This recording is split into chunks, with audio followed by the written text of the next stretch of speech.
नमस्कार साथियों। 10वीं कक्षा हिंदी विषय के अंतर्गत काव्य खंड का 8वां पाठ और अध्ययन की दृष्टि से 5वां और अंतिम पाठ कर चले हम फिदा, जिसके कवि हैं कैफी आजमी की कविता का दूसरा भाग। पहला भाग हमने पिछले में देख चुके हैं। ये दूसरा भाग आपके सामने प्रस्तुत करने जा रहे हैं। तो आइए उस फिल्म हकीकत का वह हृदय को छू लेने वाला गीत का बाकी भाग हम आपके सामने प्रस्तुत करने जा रहे हैं इन पंक्तियों के साथ।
तो साथियों,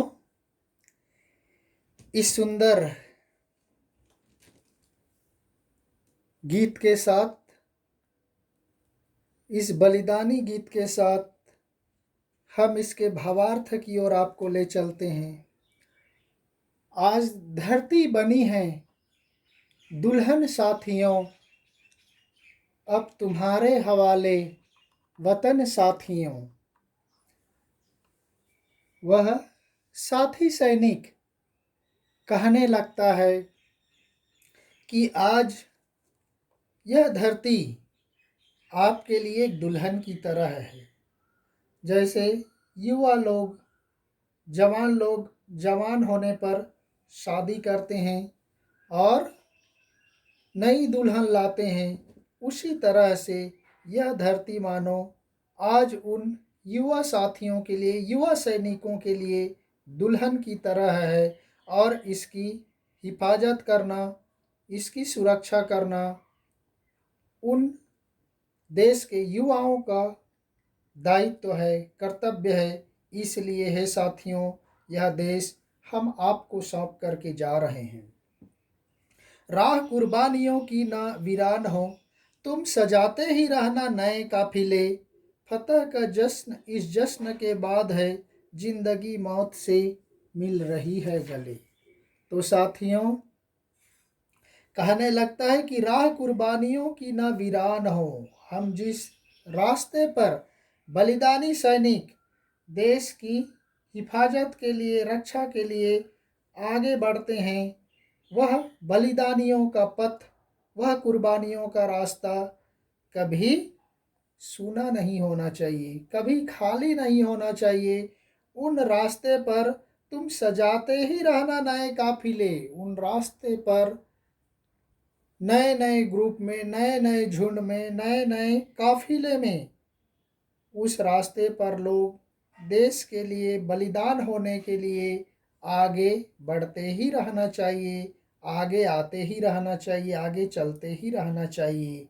तभी यह देश सुरक्षित रह सकता है। फतह का जश्न इस जश्न के बाद है।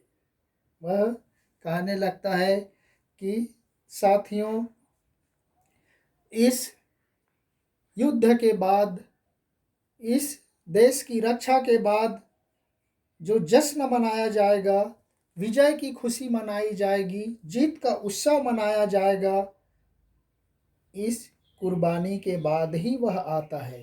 पहले यहाँ पर जीत की खुशी मनाने के पहले वह कुर्बानी का जश्न, बलिदान होने का जश्न पहले मनाया जाता है, जहाँ पर जिंदगी मौत से मिल रही है गले, जहाँ पर जिंदगी और मौत आपस में गले लगाते हैं, गले मिलते हैं। वहाँ पर किसी को जिंदगी मिलती है, किसी को मौत मिलता है, और जो बच जाता है, जो लोग बच जाते हैं, वही बाद में आकर विजय का उत्सव मनाते हैं। तो इसलिए हमें पहले उस सीमा पर जिंदगी और मौत से गले मिलकर उत्सव मनाना है, बाद में विजय का उत्सव मनाना है। कहने लगता है कि बांध लो अपने सर से कफन साथियों, अब तुम्हारे हवाले वतन साथियों। सर पर कफन बांधना प्रश्न में भी है, मुहावरे भी है, अर्थात बलिदान के लिए तैयार होना, मरने के लिए हमेशा तैयार रहना। तो वह कहने लगता है, हे साथियों, हम अपने सिर पर कफन बांध लें। कफन उसको कहा जाता है जो मृत शरीर पर जो वाइट कपड़ा हिंदू धर्म में उस मृत शरीर को ढका जाता है, उसको कहा जाता है कफन। इसलिए वह साथी सैनिक कहने लगता है कि साथियों, हम मरने के लिए हमेशा तैयार रहें, इसलिए अपने सिर पर वह कफन बांध लें। अब तुम्हारे हवाले वतन साथियों। इसलिए हे साथियों, हे नौजवानों, हम आपको यह प्यारा देश सौंप करके जा रहे हैं। इसकी हिफाजत करना, इसकी सुरक्षा करना अब आपका दायित्व है। खींच दो अपने खून से जमी पर लकीर, इस तरफ आने पाए न रावण कोई। कहने लगता है कि साथियों, हमारे इस सीमा पर अपने खून से उस धरती पर लकीर खींच दो, वह सर्कल बना दो, वह लाइन खींच दो, जैसे कि रामायण में लक्ष्मण ने सीता की सुरक्षा के लिए लक्ष्मण रेखा खींचा था। उसी तरह से आप भी इस धरती पर, इस जमीन पर अपने खून से लकीर खींच दो, और इस तरफ आने पाए न रावण कोई, और उस लकीर को पार करके कोई दुष्ट व्यक्ति, रावण यहाँ पर केवल रावण नहीं है, दुष्ट का प्रतीक है, शत्रु का प्रतीक है, वह दुरात्मा का प्रतीक है, जो उस लकीर को पार करके हमारे देश में आने ना पाए, हमारे देश में घुस न सके। और यदि आ गए तो कह रहा है, तोड़ दो हाथ अगर हाथ उठने लगे, पर छू न पाए सीता का दामन कोई।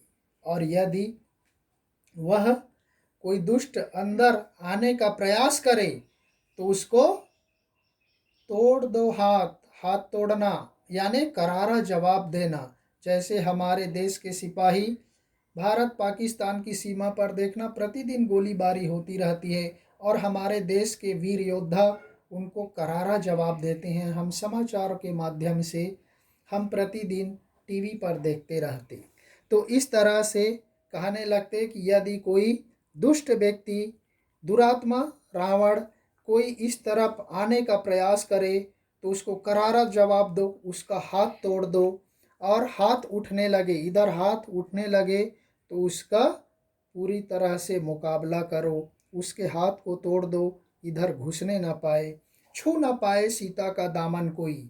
हमारे इस देश रूपी सीता का दामन, इस देश रूपी सीता का आंचल कोई छू ना पाए, और सीता की तरह, जिस तरह से रावण ने सीता का अपहरण किया था, उस तरह से हमारे देश का कोई अपहरण ना सके, हमारे देश को कोई गुलाम ना बना सके। तो साथियों, कहने लगता है कि राम भी तुम ही लक्ष्मण साथियों, अब तुम्हारे हवाले वतन साथियों। वह कहने लगता है कि हे साथियों, आज हम सब ही राम हैं, हम सब ही लक्ष्मण हैं। वह त्रेता युग का राम और लक्ष्मण आ करके हमारे देश रूपी सीता का दामन नहीं छुड़ाएगा, देश रूपी सीता की रक्षा नहीं करेगा। हम इस देश में रहने वाले करोड़ों युवा साथी, युवा सैनिक ही इस देश के लिए राम और लक्ष्मण हैं।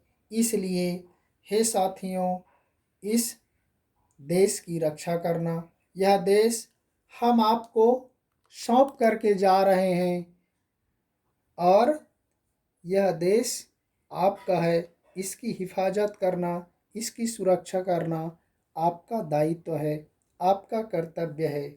इस तरह से वह सैनिक अपने साथी सैनिकों को, देश के युवा लोगों को संबोधित करते हुए अपनी अंतिम भावना व्यक्त कर रहा है।